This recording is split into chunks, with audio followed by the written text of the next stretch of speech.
Voilà, Valentin Paré-Peintre, c'est fait, hein, l'exercice du chrono est derrière vous.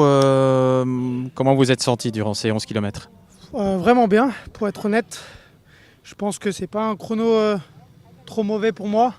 J'ai pas l'habitude d'en faire des bons, mais je pense que celui-là, il est pas trop mal. En tout cas, sur les données chiffrées, c'est au-dessus de ce que je visais. Donc c'est vraiment bien, je me suis senti vraiment bien.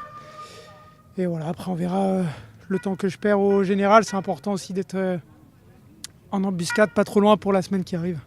Racontez-nous un petit peu ce parcours avec un aller-retour, avec quelques petits trous dans la route, j'ai comme pu voir.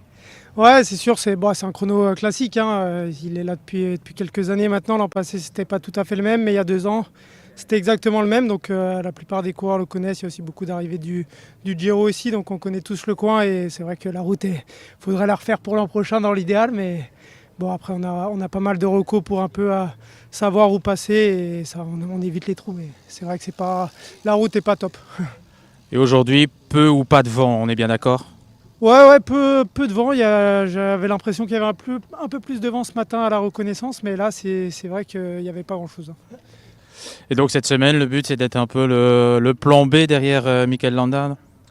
Ouais, le général, c'est quand même vraiment axé vers Mickel, mais voilà, si je suis en embuscade pas loin, ça permet de faire des stratégies d'équipe pour un peu mettre en difficulté aussi les autres équipes.